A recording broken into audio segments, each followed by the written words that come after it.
অপ্রাতিষ্ঠানিক খাতেরও অন্তর্ভুক্তির কথা বলছিল স্টুডিওতে, এর মধ্যে এসছে, কিন্তু প্রাতিষ্ঠানিক খাতেরও প্রায় ৫৫টি খাতের ক্ষেত্রে ন্যূনতম মজুরি কাঠামো নেই এবং যেই বেতন কাঠামোগুলি এই ধরনের মানে শ্রমিকদের অধিকারের কাঠামোর মধ্যে এখনো আসেনি। সেগুলো নিয়ে আপনিও কাজ করেন বিভিন্ন সময়। একটু আপনার কাছ থেকে জানতে চাইছি যে আসলে বাধা কোথায়? আমরা পুরো প্রাতিষ্ঠানিক খাত বলি, অপ্রাতিষ্ঠানিক খাত বলি, কোথাও শৃঙ্খলা আনতে পারিনি। কোথায় সমস্যাটি আসলে? ধন্যবাদ আপনাকে। আমি আমার পূর্ববর্তী বক্তার বক্তব্য শুনছিলাম। উনি আসলে যে বক্তব্যগুলো উপস্থাপন করেছেন সেখান থেকেও ধরে যদি আলোচনা করি একটি খাতকে নিয়েই, বা নটি খাতের আলোচনা তো আসলে একসাথে করা মুশকিল। কেবল এই সাংবাদিকতার খাতটাকেও যদি আপনি চিন্তা করেন, কতগুলো জায়গায় আমার একজন অধিকার কর্মী হিসেবেও কি পরিমাণ আপত্তির জায়গা এত বছরও তৈরি হলো না। কোন একজন সাংবাদিকের যদি আসলে কোনো ধরনের চাকরি নিয়ে কোনো রকমের সমস্যা হয়, তাকে কিন্তু গিয়ে লেবার কোর্টে মামলা করতে হয়। সাংবাদিকরা লেবার হবেন কোন কোন দুঃখে? লেবার কোর্টে আসলে তাদেরকে কেন যেতে হবে? তাদের স্ট্যাটাসটা কেন অন্য জায়গাতে? সিভিল কোর্টে গিয়ে যে কেউ আসলে সিভিল কোর্টে যেতে পারেন, কিন্তু আপনাদের এই সাংবাদিকদের ডিসপিউট গুলো হলে সোজা যেতে হচ্ছে চাকরি সংক্রান্ত বিষয় হলে লেবার কোর্টে। এই জায়গাগুলোর আইনি স্পষ্টীকরণ আসলে খুবই জরুরি।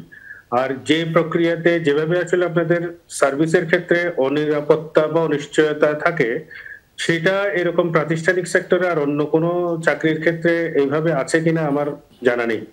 যে আপনার যখন খুশি এখন ধরেন এই প্রশ্ন করার ক্ষেত্রে যেটা দেখা গেল, সংস্কৃতি উপদেষ্টাকে প্রশ্ন করার কারণে 4 জন সাংবাদিকের চাকরি গেল। ওনারা যা বলেছেন বা যে মন মানসিকতা থেকে বলেছেন, আমি পুরো কনটেক্সটটাকে আমলে নিয়েও যদি মনে করি যে সেটা আপত্তিকর, সেটা তো আসলে চাকরি যাওয়ার মতো কোনো বিষয় না। তার চাকরির আসলে তাহলে নিশ্চয়তাটা কোথায়? আপনার কোনো আপনার সাংবাদিক তো কথা বলবেন, প্রশ্ন করবেন, এটাই প্রফেশনাল কাজ। কারো পছন্দ হতে পারে, কারো চরম অপছন্দ হতে পারে আপনার প্রশ্ন, কিন্তু সেটার কারণে আপনার চাকরির নিশ্চয়তা যদি না থাকে, তাহলে কোথাও না কোথাও তো আইনের জায়গাতেই বড় রকমের একটা গলদ আছে, যেখানে হচ্ছে আমরা আসলে চাকরির ক্ষেত্রে নিশ্চয়তাটাই তার প্রোটেকশনের জায়গাটা নেই। এখন ধরেন আপনি অন্য পেশাগুলোতে যদি খেয়াল করেন, চাকরি যাওয়াটা কিন্তু যেমন কঠিন, হওয়াটার মতোই কঠিন। হয় কঠিন ভাবে, যায়ও কিন্তু অনেক কঠিন ভাবে। যেতে গেলে অনেকগুলো প্রসিডিউর তাকে মেনটেন করতে হয়। যেমন ধরেন সরকারি চাকরি বলতে আমরা যা বুঝি, সেখানে আপনার যে চাকরি যাওয়ার ক্ষেত্রে যে পরিমাণ লম্বা প্রসিডিউর থাকে, এমনকি বিশ্ববিদ্যালয়ের শিক্ষকের চাকরি যেতে গেলেও যে পরিমাণ লম্বা প্রসিডিউর ফলো করতে হয়। একজন সাংবাদিককে মনে হলো, কালকে বললাম যে তোমাকে আর তোমার মুখ দেখতে চাই না, তুমি আর এখানে অফিসে আসবে না। এই প্রক্রিয়া হলে সাংবাদিকতা পেশায় কি কারণে আসবে? আমাদের নতুন প্রজন্ম সাংবাদিকতা পেশাটাকে বেছে নেবে কি কারণে? কোন ধরনের কোন নিশ্চয়তা তো তৈরি হচ্ছে না। এইটা নিয়ে কথা বেশি বলতে হবে এই কারণে, কারণ এটা তো fourth pillar of the state. কারণ আপনার সাংবাদিকরা যদি কথা বলতে না পারে, তারা যদি ফ্রিলি, যদি তাদের প্রফেশনাল ফ্রিডম যদি না থাকে, নিশ্চয়তা যদি না থাকে, তাহলে তারা কোয়েশ্চেন করবেন কি? তারা তো ধরেন এক ধরনের যদি সবার তুষ্টি যদি ধরে রাখার জন্যই প্রশ্ন করতে থাকেন, তাহলে তার সাংবাদিকতা দাঁড়ালো না। মানে এই জায়গাগুলোকে ধরে আপনি অন্যান্য প্রফেশন গুলো তো দেখেন, আমাদের আইনি যে কাঠামোগুলো আমরা তৈরি করেছি, সেটি স্বাধীনতার পূর্বের আইনি স্ট্রাকচার বলুন, কিংবা স্বাধীনতার পরে। স্বাধীনতার আগের গুলোর একটা ব্যাপার ছিল, সেটা সময় উপযোগী ছিল না। কিছু প্রোটেকশন থাকলেও তাতে বর্তমান সময়কে ধারণ করার মতো ক্যারেক্টার তার মধ্যে নেই। এই হচ্ছে বেসিক ক্যারেক্টার। আর স্বাধীনতার পরবর্তী যেগুলো হয়েছে, সেগুলো কোনো না কোনো পলিটিক্যাল পার্টির নিজস্ব গোষ্ঠী স্বার্থ রক্ষার জন্য কিংবা গভর্নমেন্টকে প্রোটেক্ট করার চিন্তা থেকে কিন্তু আইনগুলো করা। আপনি আজকে শ্রম দিবস, আমি যদি শ্রম আইন নিয়ে কথা বলি, শ্রম আইন নিয়ে আসলে সারাদিন আলোচনা করলেও শেষ হবার মতো নয়। একটি আইনের মধ্যে কত রকমের গোঁজামিল থাকতে পারে। আমরা যেমন ধরেন এই যে কম্পেনসেশন নিয়ে আমরা যদি প্রশ্ন তুলি এখনো পর্যন্ত, যে দুটো দিক, একটা হচ্ছে তার চাকরি, শ্রমিকদের চাকরি, চাকরির নিশ্চয়তা, তার শ্রমের মজুরি, তার সাথে হচ্ছে কোন রকমের যদি দুর্ঘটনা ঘটে, তাহলে সেক্ষেত্রে কি ব্যবস্থা। দুর্ঘটনার আলোকটা অবশ্যম্ভাবী ভাবে আসছে এই কারণে যে এইটা বলতে গেলে প্রায় একটা নিয়মিত ঘটনাই। কিছুদিন পর পর পর পর একটা দুর্ঘটনা ঘটবে, এটা নিয়মিত ঘটনা। তাহলে সেক্ষেত্রে চাকরির ক্ষেত্রে তাদের এই যে ঘটনাগুলো ঘটছে, চাকরি সংশ্লিষ্টতায় নিরাপত্তা কতটুকু, যেমন ক্ষতিপূরণের যে ব্যাপারটা, সেটা বাড়তে বাড়তে ধরেন 2.5 লক্ষ টাকা পর্যন্ত এসছে এখন, যদি কর্মস্থলে কেউ দুর্ঘটনায় মৃত্যু ঘটে।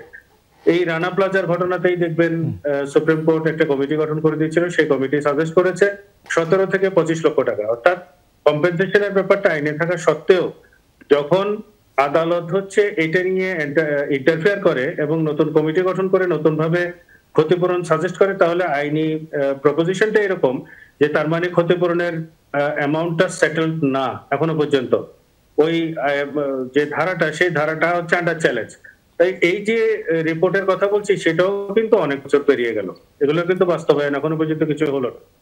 এই যে শ্রমিকদের এখনো পর্যন্ত মজুরির ক্ষেত্রে যে নিশ্চয়তা নিরাপত্তাটা হওয়ার কথা ছিল, ইন্স্যুরেন্স পলিসিগুলো নিয়ে যে সমস্ত ধোঁয়াশাগুলো রয়ে গেছে, সেগুলো তো ব্লক ইন্স্যুরেন্স এদের পেমেন্টের ক্ষেত্রেও নানান রকমের আসলে ইন্স্যুরেন্স পলিসিগুলোকে ইন্ট্রোডিউস করা যেত। এখন এই যে 12টা কারখানা কিন্তু ঈদের আগে বেতন পায়নি, তাদের বোনাস দেওয়া হয়নি, 3-4 হাজার টাকা করে তাদের বিকাশের মাধ্যমে দিয়ে তাদেরকে বিদায় করা হয়েছে, অথচ তাদের পাওনা কিন্তু অনেক টাকা এখনো সেটেল কিন্তু হয়নি পুরো ইস্যুটা। 12টা কারখানার শ্রমিকরা রাস্তায় নেমেছেন, এই আগামী মাসে কিন্তু আরেকটা ঈদ আসতে যাচ্ছে, আবারও কি শ্রমিকরা রাস্তায় নামবে?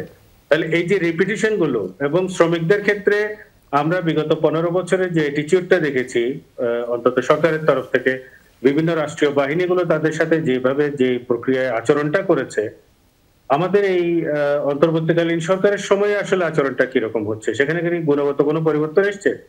আমরা তো অধিকার কর্মী হিসেবে, এই সমাজের একজন নাগরিক হিসেবে, রাষ্ট্রের নাগরিক হিসেবে তো আমরা খুব বেশি কিন্তু পরিবর্তন কিন্তু দেখতে পাচ্ছি না। তাহলে সমস্যাটা কোথায়?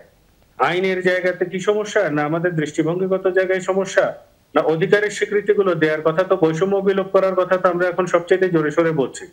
এই একটা শব্দ গত 8 মাস যাবত আমরা সবচেয়ে বেশি ব্যবহার করেছি, সেটা হচ্ছে বৈষম্য বিরোধী। তো আমরা সব জায়গায় বৈষম্য বিরোধীর কথা বলছি, কিন্তু শ্রমিকদের তাদের জীবনের নিশ্চয়তা, চাকরির নিশ্চয়তা, নাগরিক হিসেবে তাদের যে স্বীকৃতির জায়গা, পুরোপুরি নাগরিকের স্বীকৃতির জায়গাটাও তো আমরা তাদেরকে দিতে পারছি না এখনো পর্যন্ত। ফলে এই যে মাইন্ডসেটের জায়গাটা আমার মনে হয় যে একটা বড় রকমের পরিবর্তন দরকার। আইন তো আর কোনো কেতাবি বিষয় নয়, সেটা তো হচ্ছে আসলে সমাজের রাষ্ট্র চিন্তা যারা করেন, রাষ্ট্র পরিচালনায় যারা থাকেন, তাদের তো হচ্ছে ইচ্ছার প্রতিফলন হচ্ছে আইন। সেই আইনগুলোর মধ্যে আসলে নাগরিকের সুরক্ষার জায়গাটা কতটুকু কিভাবে আসছে, এই আসপেক্ট থেকে, পিপল পার্সপেক্টিভ থেকে আমার মনে হয় যেগুলোকে রিভিজিট করা খুব জরুরি। সেই চেষ্টা কিংবা সেই উদ্যোগ সার্বিক ক্ষেত্রে এখনো পর্যন্ত কিন্তু আমাদের নেই। মোটা দাগে কিছু আলাপ চলছে, সেই মোটা দাগের আলাপের ক্ষেত্রে কতটুকু প্রোটেকশন তৈরি হবে না হবে এখনো পর্যন্ত জানি না, এটা ট্রায়াল এন্ড এররের মধ্যে যাবে। কিন্তু যে সমস্ত বিদ্যমান রেগুলার আইন আছে, সেই আইনগুলোকেও অনেকাংশেই আমার মনে হয় যে রিভিজিট করা জরুরি, আমাদের আলাদা করে বসা দরকার এগুলো নিয়ে। সাধারণ মানুষের এই যে আপনি উপযোগী করে প্রতিষ্ঠিত বা নিয়মিত শ্রম খাতের কথা বলছেন, অনিয়মিত শ্রম খাত তো আসলে অনেক, যেগুলোর কোথাও কোনো রকমের প্রোটেকশন নেই। যে ধরেন নির্মাণ শ্রমিকদের কথা ধরেন, কি পরিমাণ মানুষ মারা যায়, পরিবহন সেক্টরের কথা ধরেন, এগুলো তো হচ্ছে কোথাও কোনো প্রোটেকশনের জায়গা নেই, তাদের লাইভলিহুড এর কোথাও কোনো চেঞ্জের কোনো ব্যবস্থা নেই, নাগরিক হিসেবে কোথাও সুরক্ষার জায়গা তো আইনি ভাবেই নেই। জি, সেখানে কাজ করা জরুরি বলে মনে করছেন। আপনাকে ধন্যবাদ আমাদের সাথে যুক্ত হওয়ার জন্য, অনেক কষ্ট করে আপনি যুক্ত হয়েছেন বলে জেনেছি।